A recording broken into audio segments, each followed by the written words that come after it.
जब कोई कंपनी बनाई जा रही होती है तो उसके लिए सबसे पहले ऐसा नहीं है कि बस बैठ गए और भाई बिजनेस करना। ऑर्गेनाइजेशंस की प्रोडक्टिविटी जो है वो इंक्रीज़ होती है जब उसके लोग प्रोडक्टिव होते हैं और उनके लोग डेवलप होना स्टार्ट हो जाते हैं। यूनिवर्सिटी के फ्रेश ग्रेजुएट्स ले लें या जो ग्रेजुएट होने लगे, the very first thing is कि वो अपनी जो फील्ड है उसमें देख लें कि वो स्टैंड कहाँ पे करें। My name is Asiya Khanam and I am working as a coach and facilitator with Franklin Covey education north. पिछले 2 से 3 साल हो गए हैं मैं ट्रेनिंग एंड डेवलपमेंट के सेक्टर पे काम कर रही हूँ। मेरे लिहाज से डेवलपमेंट इज़ कि आप किसी इंसान को नरिश करें, उसकी एग्जिस्टिंग जो पोटेंशियल्स हैं, उसकी जो स्ट्रेंथ्स हैं उस पर काम करें। तो आप जितना एक इंसान को, जैसे हम एक पौधे को फ्लरिश करने के लिए पानी देते हैं तो वो पौधा ग्रो करता है और आप जब एक सीड लगाते हैं देन वो एक प्लांट बनता है। सेम एक इंसान की ग्रोथ के लिए, उसकी फ्लरिशनेस के लिए आप उसकी स्ट्रेंथ्स पे जब काम करते हो तो that is development for me. हम अगर इंडिविजुअल हम लोगों की बात करते हैं तो अगर आप यूनिवर्सिटी के फ्रेश ग्रेजुएट्स ले लें या जो ग्रेजुएट होने लगे हैं, the very first thing is कि वो अपनी जो फील्ड है उसमें देख लें कि वो स्टैंड कहाँ पे करते हैं।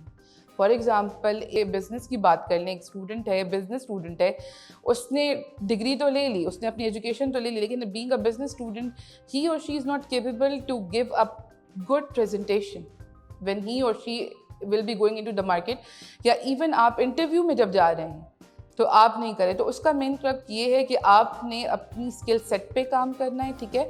एंड उसके लिए सबसे ज़्यादा ज़रूरी है कि आपने अपना मेंटोर फाइंड करना है, बिकॉज आपको किसी तरीके से खुद नहीं पता चल सकता कि हमने क्या करना है।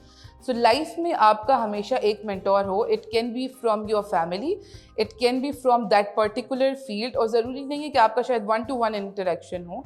आप लोग उनको, आजकल तो हम डिजिटल वर्ल्ड में रहते हैं ना, so you can connect them through digitally, और आप उनको फॉलो कर सकते हैं कि भाई वो अपनी लाइफ में क्या कर रहे हैं। अक्सर लोग क्या करते हैं, जो उनके मेंटोर्स होते हैं वो तो उनके उठने बैठने और चलने फिरने और बात करने के स्टाइल तक को कॉपी करते हैं, क्योंकि वो उनकी लाइफ की एक जर्नी होती है और आपने उस जर्नी पे अगर चलना है, ठीक है, एक्सपीरियंसेस सबके चेंज हो सकते हैं, बट आपका एक मेंटोर होना ज़रूरी है और आपने अपना स्किल गैप आइडेंटिफाई करके उस पर काम करना। जब लेवरीफाई को जानने का मुझे मौका मिला तो लेवरीफाई की जो बहुत खूबसूरत बात यह है कि एक जब इमारत बनती है तो उसकी बुनियाद रखी जाती है। सेम जब कोई कंपनी बनाई जा रही होती है तो उसके लिए सबसे पहले ऐसा नहीं है कि बस बैठ गए और भाई बिज़नेस करना है। उसके पीछे एक मिशन होता है, एक विजन होता है कि हमने काम करना है तो क्यों करना है। लेवरीफाई की जो खूबसूरत बात मैं कह रही थी वो ये कि जो उनका विजन है उसमें बात ही ये है कि हमने अपने लोगों के लिए अपॉर्चुनिटीज़ प्रोवाइड करनी है और साथ साथ उनकी डेवलपमेंट पे भी काम करना है। देन लेवरीफाई की जो एक और चीज़ मैंने नोट की है, that they are having their proper coaching and mentoring and trainings भी सिर्फ जेनेरिक ट्रेनिंग्स नहीं हैं, उनकी जो जॉब रिलेटेड भी हैं, उनके लर्निंग वर्टिकल्स हैं, तो उसमें वो प्रॉपर अपने हर एम्प्लॉय को एक उसकी जॉब की जो नीड है उस पर भी ट्रेनिंग्स दे रहे हैं, और जो उसकी पर्सनल लाइफ में उसकी कैपेसिटी को बिल्ड कर सकते हैं वो उनकी भी ट्रेनिंग्स पे काम करें। I guess this is wonderful because Leverify is for people and they want to work for their people.